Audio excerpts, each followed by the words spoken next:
Seguimos con Vladimir a la Una.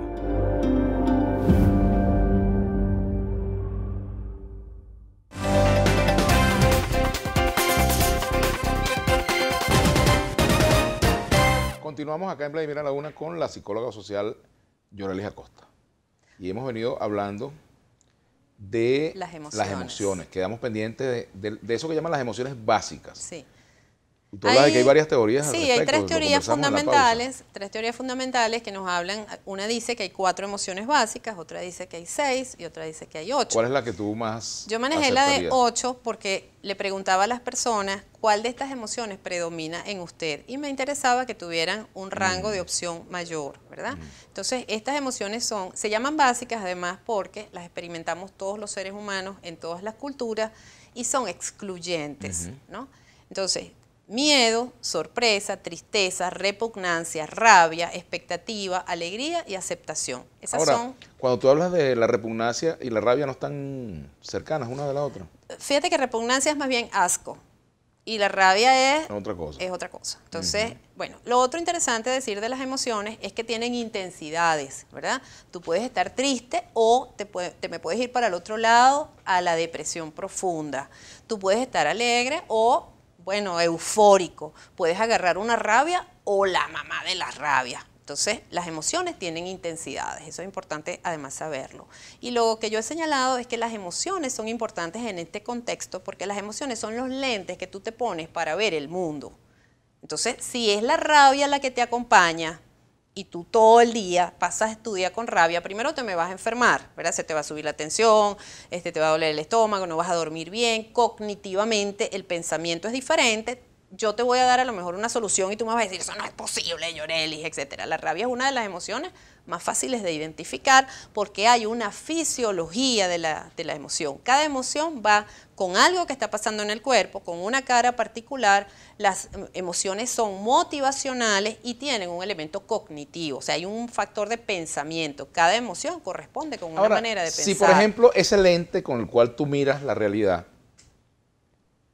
está allí y te acompaña a cada momento, ¿cómo haces tú para tratar de mirar la realidad sin ese lente? ¿Es posible o no? Es posible, podemos educar. ¿Y cómo haces con el entorno que te genera esa emoción? ¿Cómo haces para apartarlo? Claro, pero tú te quitas los lentes de la rabia, Vladimir, y tú vas a ver tu entorno diferente a que si tú estás acompañado o poseído inconscientemente por eso. Entonces tú conscientemente, yo digo que tenemos 2 grandes retos los venezolanos en este momento. Primero, mantener la calma. Y segundo, estar monitoreando nuestras emociones, porque las emociones van increyendo. Entonces tú tienes rabia, pero si tú a lo largo del día no te vas monitoreando, esa rabia va a hacer que tú explotes, que alguien te venga con una pregunta y tú le salgas con una respuesta exagerada. Que pasa mucho. Exactamente. Por y tú ejemplo, dices, las colas pasa muchísimo. ¿Qué pasó aquí? O incluso un compañero de trabajo. La pareja, la familia. La gente viene con toda su preocupación, no se toma ese stop de decir, bueno, ¿cómo me estoy sintiendo? Estoy muy molesto, tengo taquicardia. Tienes que bajarle 2 un poquito al asunto, ¿verdad? Y que eso no es necesariamente conformismo. No, es cuidarnos psicológicamente. Cuidarnos psicológicamente implica identificar nuestros pensamientos, nuestras emociones, esas señales que te va mandando el cuerpo que tenemos que hacerle caso, saber también ante qué situaciones tú pierdes la paciencia e incluso ante qué personas también. Hay personas que te provoca como engancharte o darle la respuesta. Hay personas provocadoras en el contexto y tú tienes que saber, dar un paso atrás estratégicamente es correcto. Que si estás poseído por una emoción de estas negativas, viene una persona... El problema está en si tú logras concientizar la emoción que te controla. Exactamente. Si no lo logras, es muy difícil que puedas... Y entonces, increíble, pero decirle a las personas, identifique cuál es la emoción que le acompaña. Generalmente nosotros nos podemos pasear a lo largo del día por diferentes estados emocionales, pero ¿cuál es la que se queda en ti? Incluso, ¿cuál es tu emoción fundamental para relacionarte con la vida? Vamos a ver otra presentación del mismo tema del mapa de emociones, ¿verdad? Sí. Aquí lo tenemos. Este fue el total. Lo vimos desagregado, ¿verdad? Que hay estados. Diferencias en los estados que participaron.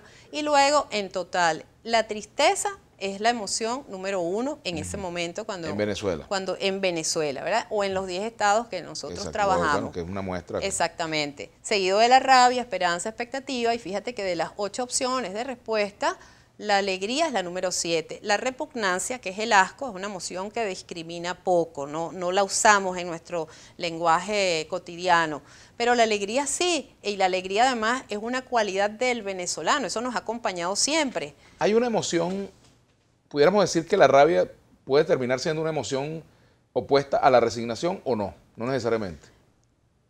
Son diferentes y una de las características o definiciones de estas emociones es que son excluyentes, ¿ok? Son diferentes, entonces tú no puedes sentir rabia y sentir resignación. La rabia y el miedo no pueden, o sea, tú no puedes sentir rabia y miedo. Luego vienen emociones secundarias que serían las combinaciones de estas emociones y comienzan a generarse otras emociones como frustración, pasividad o agresividad, etcétera. Entonces, es un estudio, como te digo, exploratorio. En Venezuela no hay un estudio de esta magnitud.